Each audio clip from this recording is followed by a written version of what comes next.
I watched my father's hands shake as he tried to twist open a bottle of water, and I realized something terrifying. He wasn't afraid of me. He was afraid of what his wife would do if he agreed with me. My name is Magnolia Rowe. I am 29 years old and I work as a cybersecurity analyst for the Navy.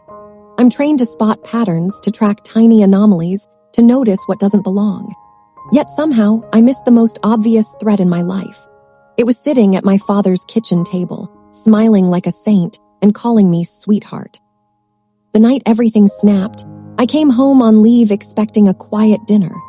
A little food, a little catching up, a few awkward silences I could survive. Instead, Sloane was already waiting with her soft voice and her perfect posture, as if she'd been rehearsing kindness in the mirror. She poured wine. She asked about my sleep. She told me I looked so healthy, the way people say it when they're checking if you've gotten thinner.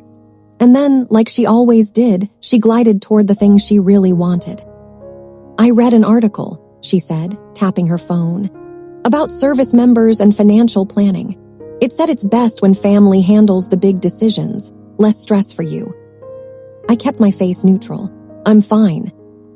My father stared at his plate. He always did that, like the ceramic could rescue him. Sloane's smile didn't move, but her eyes sharpened. Of course you're fine, you're disciplined, but money is heavy. You carry enough already. There it was, the word heavy pressed onto me like a hand. I set my fork down and looked straight at my father. If I hear one more sentence from your wife about my money, there won't be any polite conversations left. I'll explain exactly where she stands and why my money is not hers. The refrigerator hummed. A ceiling fan clicked faintly. Sloane's coffee cup froze halfway to her lips. My father blinked at me like I'd become a stranger in my own childhood home. That was the moment I understood. Families didn't always break with yelling. Sometimes they broke with silence. And my father had been silent for so long, it had started to sound like permission. My mom died when I was 16. Not suddenly, not dramatically, just a slow disappearing that made the house feel haunted before she was even gone. She used to leave notes on the counter, reminders, grocery lists, little hearts on the corner of my lunch bag even though I was too old for them. When she died, those notes stopped, and the blank space where they should have been felt louder than grief. My father met Sloane less than a year later. Everyone loved her. She volunteered, brought casseroles, laughed at the right moment. She spoke in compliment. She touched your arm when she talked, like she was always building intimacy. At first, she didn't mention money at all. She didn't have to. She watched. She learned.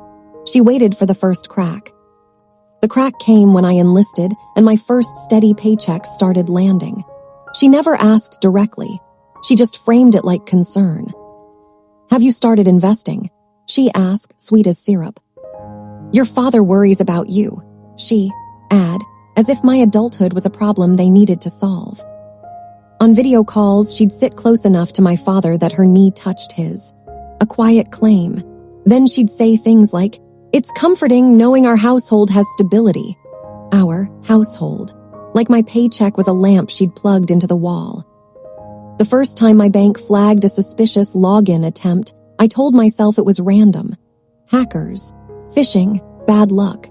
I reset everything, ran audits, tightened my security like I was tightening a fist. But 2 months later, another alert came. This one wasn't a login attempt. It was an inquiry. Someone had asked about adding an authorized user. The inquiry was linked to my father's home address. I didn't accuse them. I didn't storm in with rage. I did what I always do when something feels off. I collected evidence. Screenshots, dates, times, every helpful comment Sloane had made. Every time my father looked away instead of correcting her. I built a file so clean and organized it could have been part of my job. Then I went home. Sloane greeted me with a hug that lasted half a second too long. Look at you, she said. So grown. At dinner, she started with inflation, utilities, repairs. Her favorite topics because they sounded responsible. Then she sighed dramatically and said, sometimes I worry what would happen if your father got sick. We should really put safeguards in place. My father's fork paused. He didn't look at me. He didn't tell her to stop.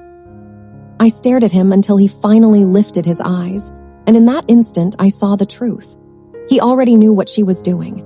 He was just hoping I'd make it easier for him by giving in. Safeguards for who? I asked. Sloane's smile stayed on, but it tightened at the edges. For all of us, family. I nodded slowly, as if I was considering it. Then I stood, walked to the kitchen counter, and picked up the mail that had arrived that afternoon. I hadn't meant to look. I just noticed the return address, a financial services company I'd never used. My name was printed on the envelope. Sloane watched me watch it. My father swallowed hard. I turned the envelope over, feeling the paper bite into my fingertips, and I said quietly, "Why is there mail here with my name on it that I did not send to this house?" Sloane laughed, light and airy, like the question was cute. "Oh, honey, probably junk. Those companies find everyone." "It's not junk," I said, because I could already see the faint imprint on the back where someone had pressed too hard writing on a form underneath. Sloane's eyes flicked to my father. A quick look, a silent cue. He shifted in his seat like a man waking up mid-dream. "Magnolia," he started, voice thin. "Let's not." I held up the envelope. "Open it," I said to him, not to her, to him, right now in front of me. For a second, Sloane's mask slipped. Just a flash, a cold calculation behind warm eyes. Then she smiled again, and she said, "Why would you want to upset your father on your first night back?" That's when I knew I'd hit something real. And as my father reached for the envelope with trembling fingers, Sloane slid her chair back just enough to give herself space. Space to breathe, space to pivot, space to lie. "Hold on, tiny break. I read the comments when I'm worn out, and seeing your location reminds me I'm not telling these stories into an empty room. Like, subscribe and drop your city, state, or country. Now, hear what happened next." "All right, now let me take you back." Because the truth is, this didn't start with the envelope. It started with what my mother left behind. My mom wasn't rich, but she was careful. She planned. She kept files in a locked cabinet in her office, and she used to joke that the cabinet was her peace of mind. After she died, that cabinet disappeared. My father said it was too painful to keep. Sloane said she'd organized things because clutter was unhealthy. When I asked about my mom's documents, Sloane would pat my hand and say, "Sweetheart, you don't need to worry. I've got it." Like I was still a kid. The week before that dinner, while I was still on base, I'd gotten an email from a loan officer. It wasn't meant for me. It was meant for my father. The subject line said, "Draft attached for review." The attachment listed, projected household income. Mine was highlighted. At the bottom, under supporting documentation, it said, "Military pay stubs to be provided." I never sent anyone my pay stubs. So at that dinner table, as my father peeled open the envelope like it might explode, I already knew whatever was inside wasn't random. It was part of a plan. He pulled out a single sheet. His eyes skimmed it. His face drained of color. Sloane leaned forward. "What is it?" she asked softly, like she didn't know. My father's lips moved without sound. Then he finally whispered, It's a power of attorney packet." My stomach went cold. "For who?" He looked at me, and I saw the shame in his eyes before he could hide it. "It names Sloane," he said, barely audible, "as your financial agent." Sloane's voice turned gentle, almost wounded. "It's just paperwork, Magnolia, a safeguard. Your father and I were only trying to protect you." I stared at her, feeling something inside me lock into place with a clean, metallic click. Because she didn't look surprised. She looked ready. Beckett didn't let me sit in the shock for long. He turned his monitor toward me and started typing with the calm of someone who'd seen people ruin their own lives 100 different ways. "First," he said, "we find out if your sister ever filed anything with probate. If she didn't, she had no authority to sell. If she did, we find out how she pulled it off." I watched the cursor move across the county website, watched him request records, watched him make phone calls with a tone that made strangers answer questions they hadn't planned to answer. Meanwhile, my brain kept replaying that hospice hallway. Grant smiling like a friend. Delilah standing too close to him, her hand on his arm like she was claiming him. I hadn't clocked it then. I'd been too busy trying not to cry in front of nurses. Beckett ended a call and looked at me. "He started circling before she died," he said. "That's not a coincidence, that's strategy." My mouth felt dry. "So what do we do?" He leaned back in his chair, and for a second he looked less like my old friend and more like a man who'd learned how to win without raising his voice. "We move fast," he said, "and we don't give them a chance to coordinate their story." On the way out of his office, I checked my phone again, like it might suddenly turn into something kinder. Another message from Delilah. "Stop acting like a victim. You always do this."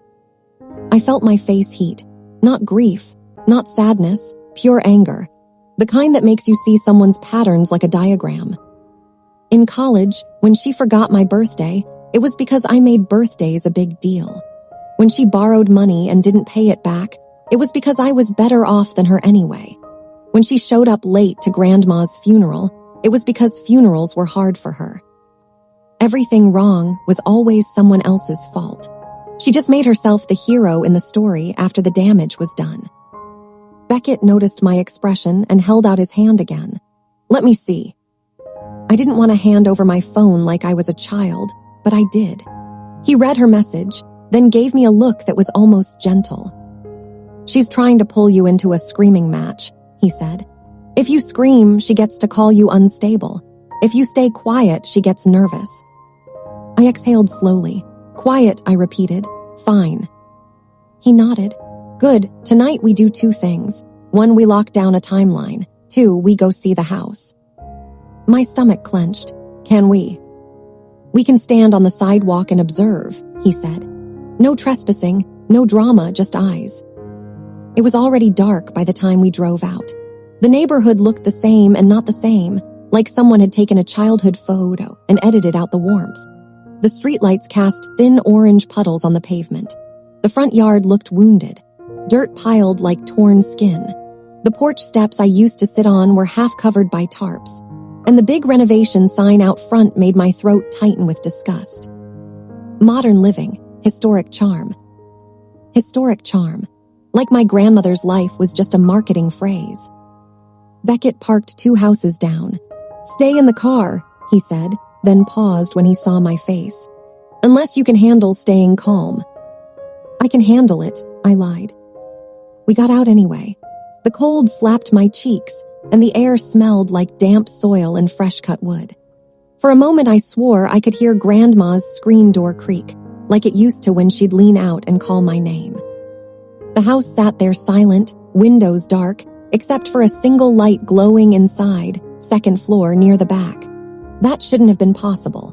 Construction crews were supposed to be gone. Beckett saw it too. He didn't react, but his posture shifted, alert. "Someone's inside," I whispered. "Could be security," he said. "Could be a worker grabbing tools, could be Grant." My pulse started to pound. My hands felt empty, useless, like I couldn't fight what I couldn't touch. We stayed on the sidewalk. Just standing there, 2 adults pretending we were casual. I forced my breathing to slow, but the longer I stared at that lit window, the more I felt like I was being watched back. Then the front door opened. A man stepped out, tall, clean coat, phone to his ear. Even from this distance, I recognized the posture, the confidence, the way he moved like the world was already signed over to him. "Grant." He didn't look around like someone sneaking. He looked around like someone checking his property. Beckett murmured, "Do not move." Grant paced down the porch steps, still talking, voice low. I couldn't hear words, just the rhythm of persuasion. Then he stopped, stared at the renovation sign like he was admiring himself, and finally glanced down the street. Right at us. My stomach dropped. I froze in the worst way, like prey that thinks stillness makes it invisible. Grant's gaze lingered. He didn't wave. He didn't look confused. He looked amused, like he'd expected me to show up eventually. He ended his call and started walking toward us. Beckett didn't flinch, but he stepped slightly in front of me. like a shield that didn't want to admit it was shielding. Grant stopped a few feet away, close enough that I could see his smile was perfect and empty. "Morgan," he said, like he'd practiced the sound of my name. "I was wondering when you'd come by." I didn't answer. My throat was tight, and I refused to give him the satisfaction of hearing it shake. Beckett spoke first.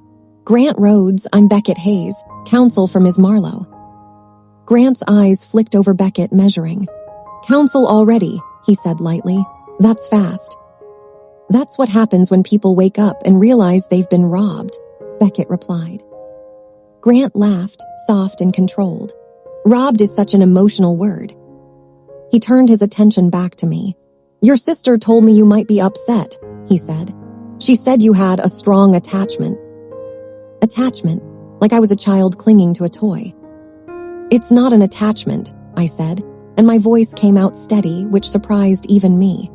"It's my grandmother's house, and it was never hers to sell." Grant's smile didn't change, but something behind it sharpened. "I bought it legally," he said. "I have documents." "Documents can be fabricated," Beckett said. Grant let out a slow breath, like he was calming down a room full of unreasonable people.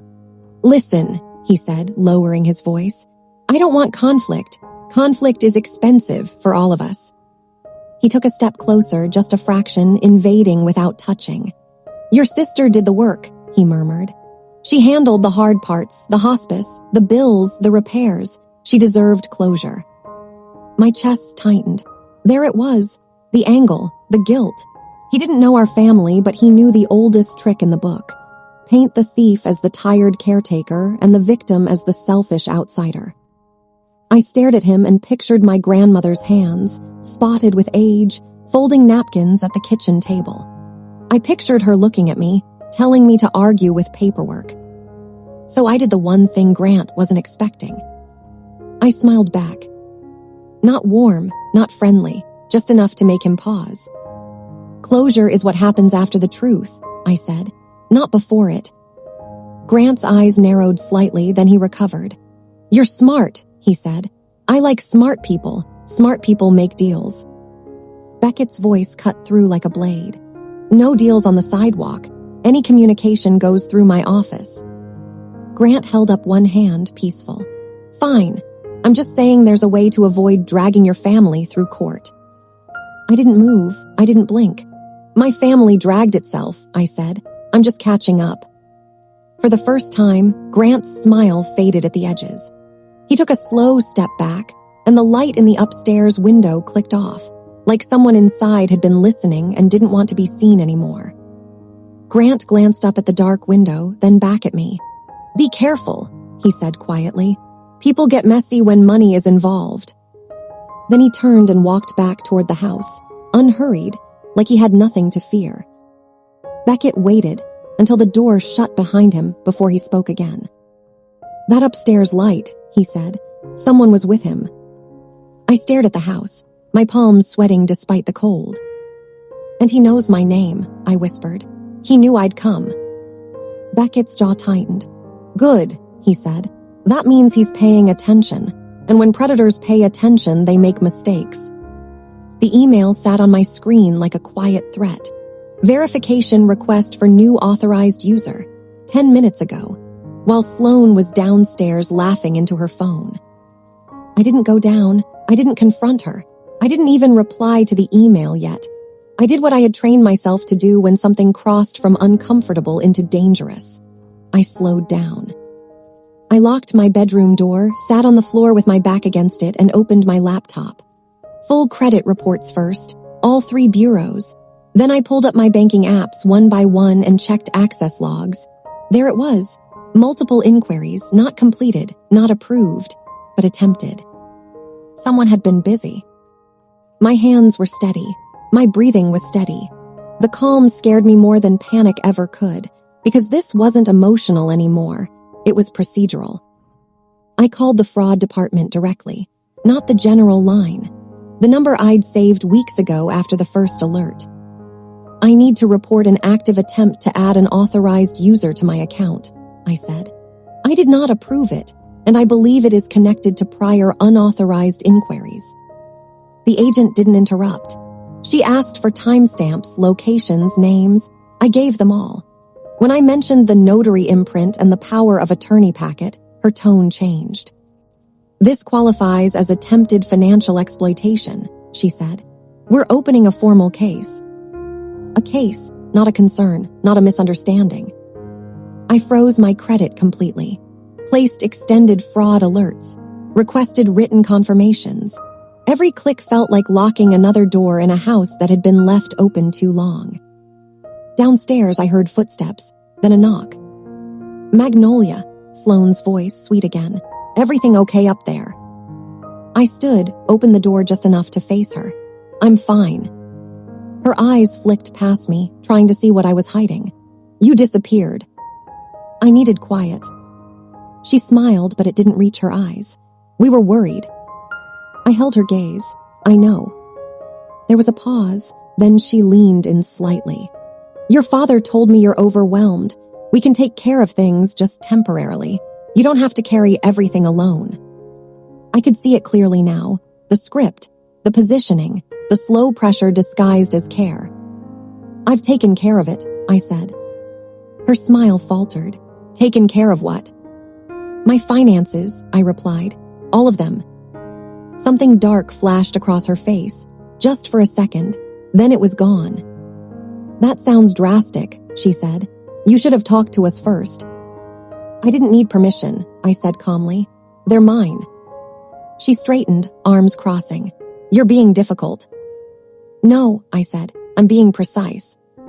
Her mouth opened, then closed. She studied me like a puzzle that no longer fit the picture she'd planned. Later that night, after the house went quiet, my father knocked on my door again.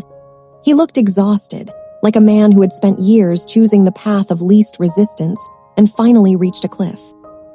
"She says you're accusing her," he said softly. "I'm documenting facts," I replied. "She's hurt." I looked at him. I was targeted. He sank onto the edge of the bed. "She didn't mean harm." "She meant access." He stared at his hands. "What happens now?" I told him the truth this time, about the fraud case, the frozen credit, the documentation, the legal steps already in motion. His face crumpled.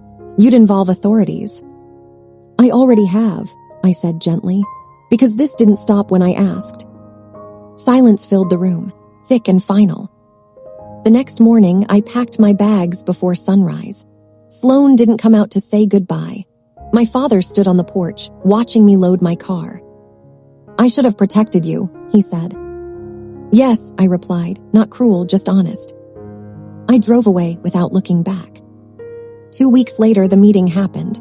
Neutral office, glass walls, a mediator, a legal representative, documents laid out in clean stacks. Evidence speaks louder than emotion, and I let it do all the talking. Sloane sat stiffly, her composure cracking as each attempt was listed. Each inquiry, each draft, each unauthorized move. "This was never approved," the mediator said flatly. Sloane's voice was sharp. "We're family." "That does not grant consent," the attorney replied. The agreement was signed. No access, no future inquiries, no use of my name or income in any financial context. Any violation would escalate immediately. My father signed first. His hand shook. Sloane signed last, hard, angry, silent. When it was over, she didn't look at me. She walked out like someone who had just lost a game she believed she was entitled to win. The silence afterward was clean, empty, peaceful. Back on base, life returned to structure. My accounts were secure. The fraud case was closed as resolved. The evidence folder stayed archived, not as leverage, as closure. My father sent one message, an apology, no excuses. I accepted it quietly without reopening the door. Sloane never contacted me again. Months later, standing alone at my mother's grave, I finally understood what strength actually was. Not endurance, not silence, not sacrifice. It was boundaries. I didn't raise my voice. I didn't threaten. I didn't destroy anyone. I simply refused to be used. And that was enough.